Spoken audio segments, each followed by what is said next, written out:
Shalom, shalom, Hayawam Tawab, Hayawam Shabai, Shabawai, Achad, Chadash Arabai, which is the 7th day of the first week of the 4th month, which is April. All right, Anakna Waha Ibari Sha'ala, Hawalakim La'atham, Call Shabawai, Baharacha, Wakakshaw, Yahweh Bahasham, Yahweh. Hey, we the Hebrew Israelites coming to you week in and week out through the spirit and power of Yahweh Bahasham, Yahweh, to preach to you so-called Negroes, Latinos, Native Americans, West Indians, Haitians, and Israelite foreigners. Nechamatham Kaya Hamalak Watashamayim Korab. Repent ye, for the kingdom of heaven is at hand.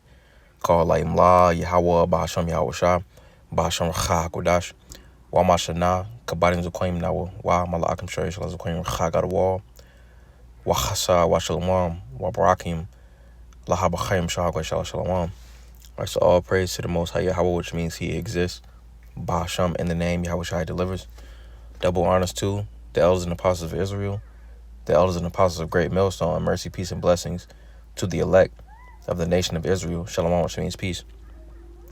So this lesson is entitled Ma'amar Ha'alahayim Shakwar Shah Chum, which is what saith the false gods of Kemet. Again, Ma'amar Ha'alahayim Shakwar Shah Chum. All right. So I just wanted to get a quick definition of what Kemet is. It says,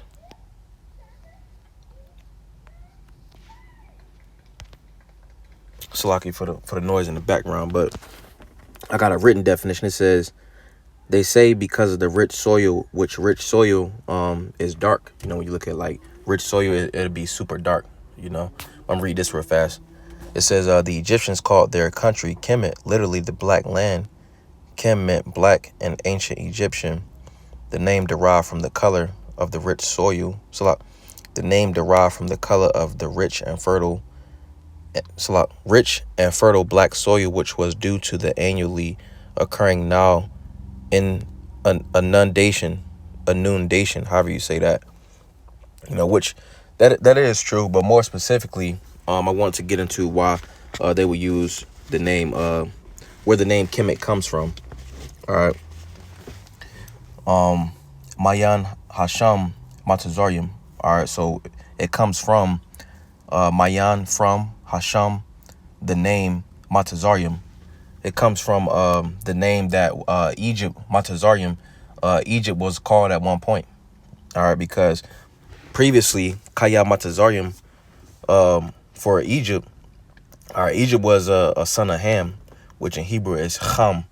All right, it says Cham Ba'ibariath, which is or Ham in Hebrew. You see, you get it derives from Ham in Hebrew, which is Cham Ba'ibariath. All right, so that's pretty much where the term Kemet comes from. All right, and what you can hear it in the phonetic sound. All right, how the word sounds like Kemet, Chum. All right, that's how you say burnt or hot, and we gonna prove that out of one Ratazah, Baharacha, through the spirit. All right, so let's go to let's get it in the blue letter.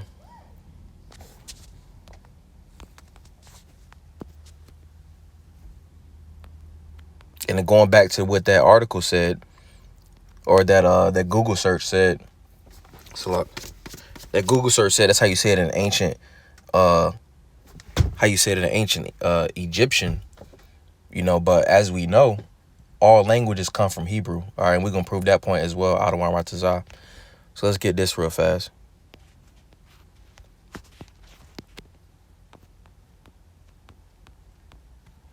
It says ham or chum. All right, so it says hot. It says in late usage, a collective name for Egyptians. All right, because at one point in time, they were referred to as Chum because they descended from Ham. It says hot from the tropical habitat. Chum, a son of Noah, also a patronymic. However you say that word. His descendants or their country, so pretty much the lands that they inhabited. All right, let's go into this. This is a name of Egypt, Matazaryam, properly its domestic name amongst the Egyptians themselves, but however so inflected that the Hebrews, Ibarim, suppose Ham, the son of Noah, to have been the ancestor of the Egyptians amongst other nations. All right, so pretty much going into how those that descended from Ham would be known as Ham, as well as the lands that it was in. You see, Egypt was known as the land of Ham at one point.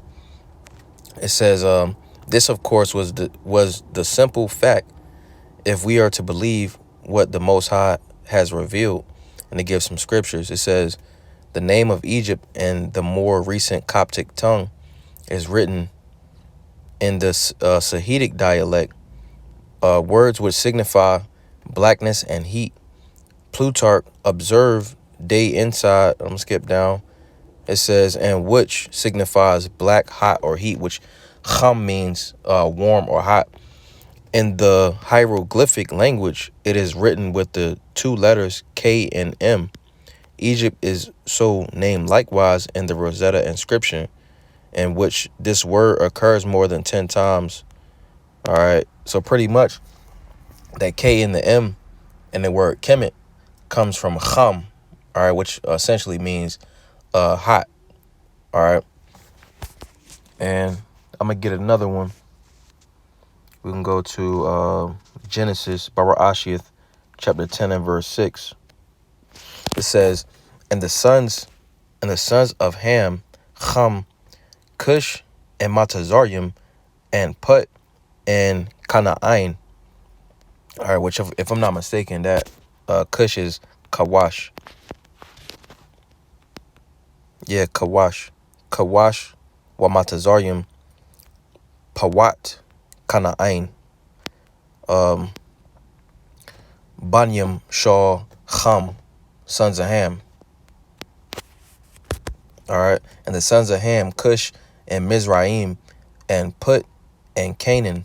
All right, those are the sons of Ham. All right, now let's go into this. It says, Cham signifies burnt or black, like we got in that Google definition. And this name was peculiarly significant of the readings allotted to his family. All right, and being that the so-called Egyptians, or the Egyptians descended from Ham, and also that was the region that they basically settled in. It was known as the land of Ham at one point in time. And I'm gonna prove that I don't want to Matazaryam through the spirit. All right, it says, well, that was pretty much the point that I want to get out of that. All right, moving on though.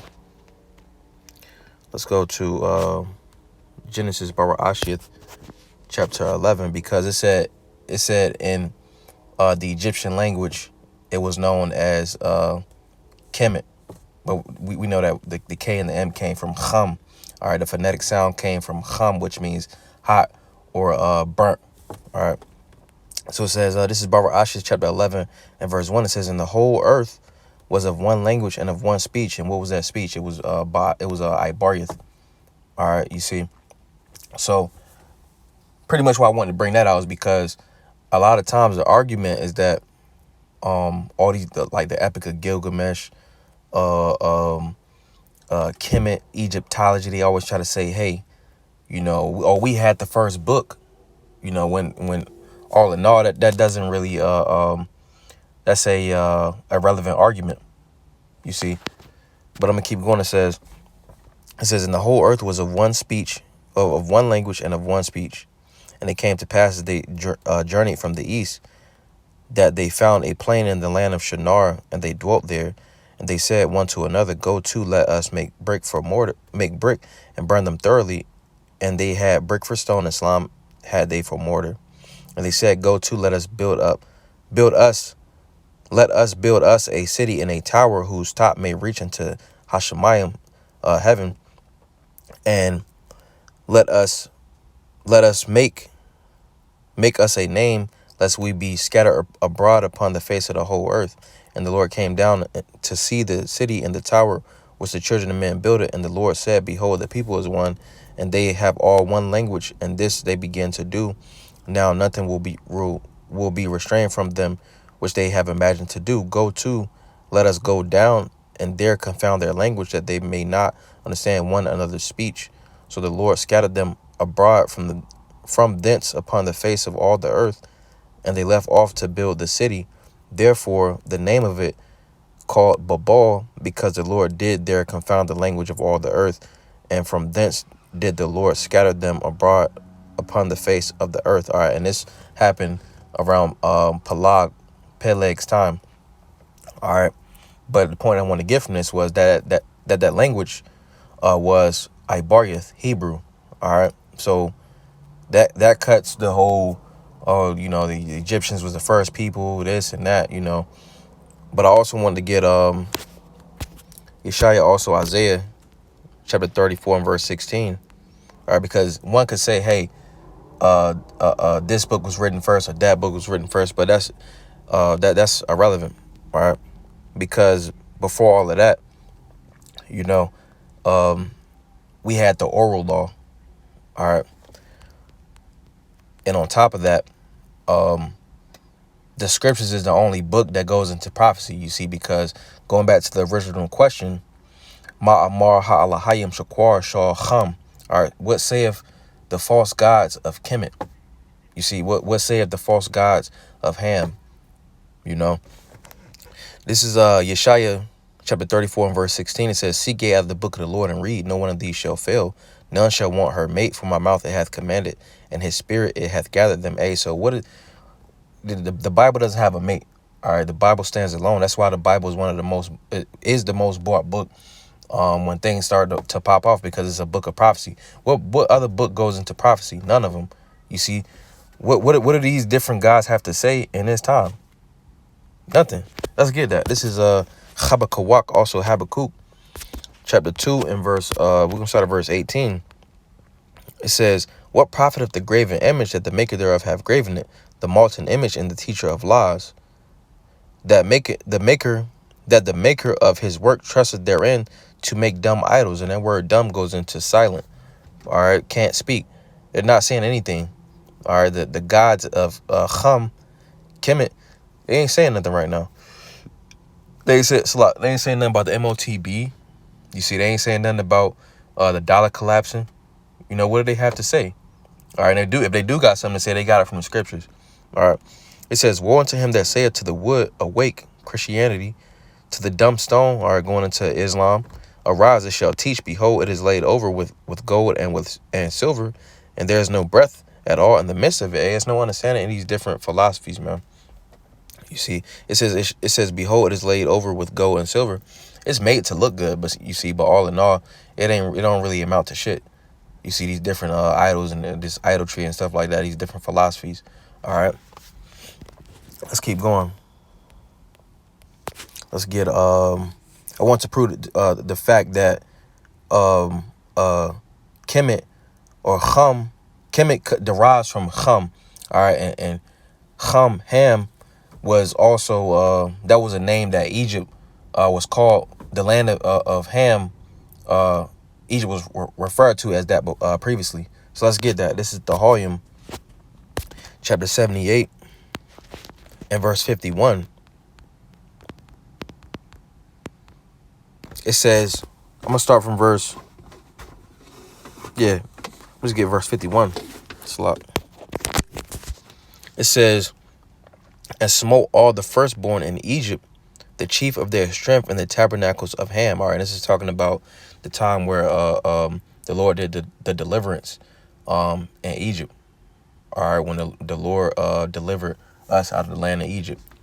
All right, the first time. All right, let's get another one. This is the Halhim, also Psalms chapter 105.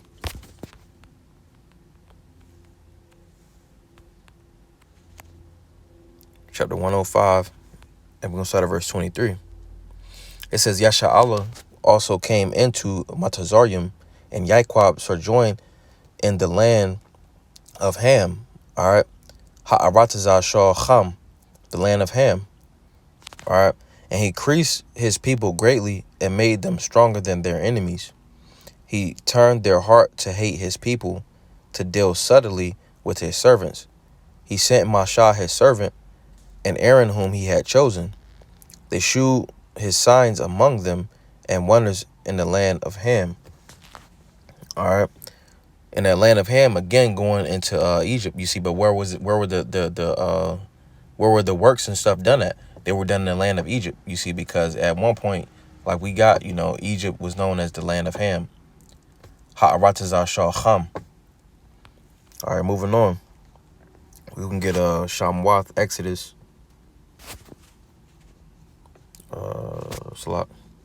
Exodus chapter 12. And we're going to start at verse 12. Well, the point is verse 12. It says, "For I will pass through the land of Egypt this night, and I will smite all the firstborn in the land of Egypt, both man and beast. And against all the gods of Egypt will I execute judgment. I am the Lord." So the Lord did that back then, and he's going to do it now. You see, because the gods of the so-called gods of modern day Egypt, they don't have anything to say at this present time. You see, the so-called gods of Kemet, they're not saying anything right now. They're not telling you what to do with the MOTB, the Karagma. You see, they're not telling you what you need to do to prep yourself and your family. You see, because what we're going to find out out of our Matazaryam is that it was ultimately set up by the so-called white man. All right, but continuing on, we can get Yeshaya, also Isaiah chapter 44 and verse 6. It says, "Thus saith the Lord, Hamalak Shah Yasha'Allah, the king of Israel, and his redeemer, the Lord of hosts. I am the first and I am the last, and beside me there is no power. And who as I shall call and shall declare it, and set it in order for me, since I appointed the ancient people, and the things that are coming and shall come, let them shew unto them. All right. Fear ye not, neither be afraid. I have not I told thee from that time, and have declared it? Yet ye are even my witnesses. Is there a God beside me? Yeah, there is no God, I know not any." There is no other power that has declared what was going to happen in the past and what's going to take place in the future. You see, let's get that. This is Yeshaya, also Isaiah chapter 41, and we're going to start at verse verse 20. It says, "That they may see and know and consider and understand together that the hand of the Lord hath done this, and the Holy One of Yasha'Allah hath created it. Produce your cause, saith the Lord. Bring forth your strong reasons, saith the King of Jacob. Let them bring them forth, and shew us what shall happen. Let them shew the former things what they be, that we may consider them, and know the latter end of them, or declare us the things for to come. Shew the things that are to come hereafter, that we may know that ye are gods, yet do good or do evil, that we may be dismayed, and behold it together. Behold, ye are of nothing, and your work of naught. An abomination is he that chooseth you." I'm going to keep going. It says, "I have raised up." It said verse 23. It says, "Do good or do evil." The Lord say, "Do anything at all." You see, that we may be dismayed, or so that the Lord can be dismayed. You see it. Nobody's going to say anything. No, none of these different idols is going to do anything, because they can't. They have no power. It says, "Behold, ye are of nothing." The Lord say, "Hey, you ain't shit, man. These different idols, they ain't shit." It says, "And your work of naught, an abomination is he that chooseth you. I have raised up one from the north, and he shall come from the rising of the sun. Shall he call upon my name, and he shall come upon princes as upon mortar, and as the potter treadeth clay, who hath declared the beginning, that we may know, and before time that we may say he is righteous. Yea, there is none that sheweth, yea, there is none that declareth, yea, there is none that heareth your words." Hey, because these different idols don't have anything to say. All right, let's get this in another version. It says, who told you from the beginning that this would happen? Who predicted this, making you admit that he was right? No one said a word. All right, because these different philosophies, those that trust and these different philosophies, they can't answer that question. You see, they can't answer that question because these different philosophies don't go into prophecy as we got in Isaiah 34:16. All right. Let's read this one. It says, who declared it from the beginning that we might know, and beforehand that we might say he is right. There was none who declared it, none who proclaimed, none who heard your words. You see, because again, they can't answer that. All right, these gods of Kemet, JC, the gods of Islam, they're not saying anything.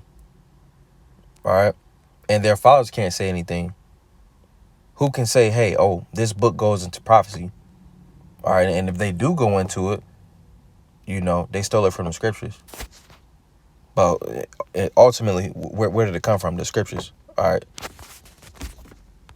So continuing on, we're going to get, go back to Isaiah 44.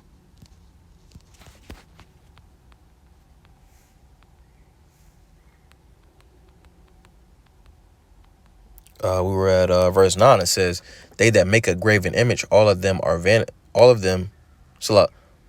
of them vanity, and their delectable things shall not profit. And they are their own witnesses. They see not, nor know that they may be ashamed. All right. Ultimately, these, the gods of Kemet, Egyptology, so-called Christianity, Islam, Buddha, Shiva, all these different philosophies, man, they're not going to profit anything. It says, who hath formed a god or a molten image that is profitable for nothing? Behold, all his fellows shall be ashamed, and their workmen, they are of men. Let them all be gathered together, let them stand up, yet they shall fear, and they shall be ashamed together. The smith with the tongs both worketh in coals, and fashioneth it with hammers, and worketh it with the strength of his arms. Yet he is hungry, his strength faileth, he drinketh no water, and is faint. The carpenter stretcheth out his rule, he marketh it out with a line, he fitteth it with planes, and marketh it out with the compass, and maketh it after the figure of a man, according to the beauty of a man, that it may remain in the house. Which is pretty much going into the process that these different people make idols. He heweth him down cedars, and taketh the cypress and the oak, which he strengtheneth from himself among the trees of the forest. He planteth an ash, and the rain doeth nourish it. Then shall it be for a man to burn, for he will take thereof, and warm himself, yet he kindleth it, and baketh bread, yet he maketh a god, and worshipeth it. He maketh a graven image, and falleth down thereto. He burneth part thereof in the fire, with part thereof he eateth flesh. He roasteth roast, and is satisfied, yet he warmeth himself, and saith, Aha, I am warm, I have seen the fire. And the residue thereof he maketh a god, even his graven image. He falleth down unto it, and worship it, and prayeth unto it, and saith, Deliver me, for thou art my power. They have not known nor understood, for he hath shut their eyes. They cannot see, and their hearts that they cannot understand. Hey, so the people that entrust in, JC and Kemet, you see that they don't have any understanding. You see, it says pretty much they got their consciences seared with a hot iron, roughly paraphrasing, and none considereth in his heart. Neither is there knowledge nor understanding to say, I have burned part of it in the fire, yet also I have baked bread upon the coals thereof, and have roasted flesh and eaten it. And shall I make the residue thereof an abomination, shall I fall down to the stock of a tree. Hey, so they're not considering, hey, this is some damn wood, man. Like you're falling down to some wood or some grass, or a inanimate object. You see, it says, he feedeth on ashes, a deceived heart turn him aside, that he cannot deliver his soul, nor say, is there not a lie in my right hand? Hey, and they pretty much they don't say that, is there not a lie in my right hand? And what you rely on your right hand. So they're relying on a lie. You see, they're relying on the gods of Kemet, whatever gods they are, they're relying on Buddha, a fucking carved Buddha statue out of wood or rock or whatever the fuck they call it, carve Buddha, his fat ass, out of, I don't know. But the point is, these idols don't amount to shit. All right.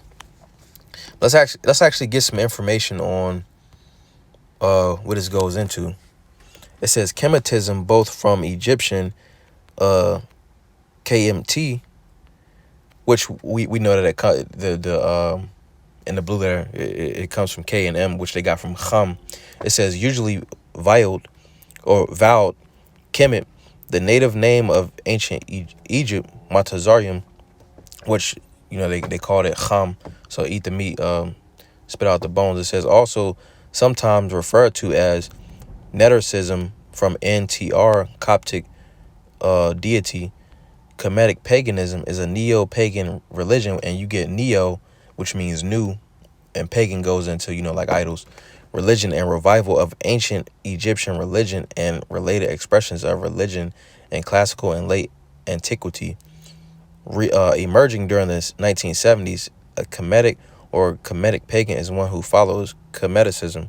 All right, and what we'll see is that pretty much they modeled, that's why it says revival and neo, which means new. They pretty much took what was from ancient Egypt, Matazaryam, and redid it. All right, who did this? This is Esau Edom. He took it and he pushed it in this time, you see, to as a stumbling block for Jake to get trapped into those different belief systems. It says there are several main groups, each of which takes a different approach to its beliefs, ranging from eclectic, which is like witchcraft. Let me see. If I'm not mistaken, eclecticism, or that actually goes into like some type of witchcraft or something like that. Yeah, I ain't gonna go too far into it. It says to reconstructionists.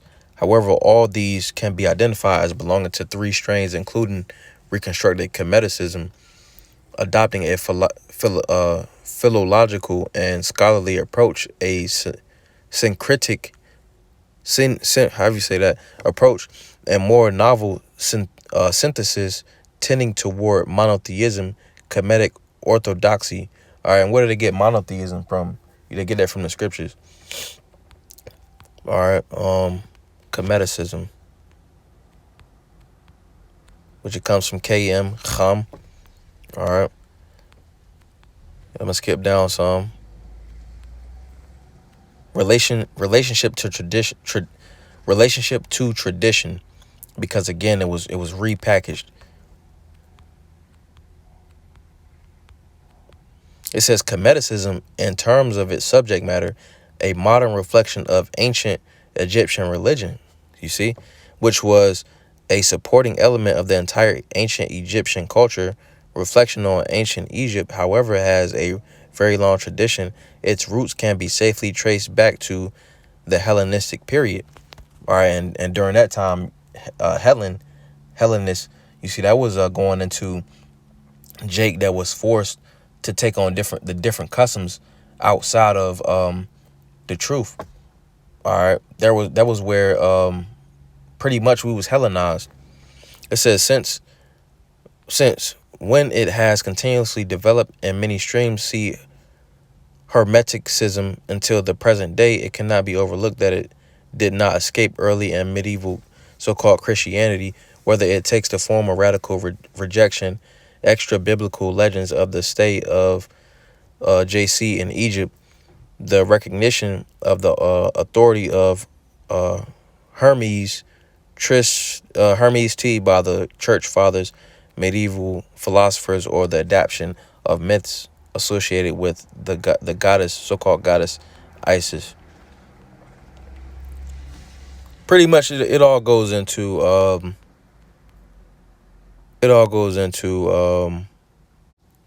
Slacky, yeah. So it pretty much goes back to something set up by Esau, to entrap Jake.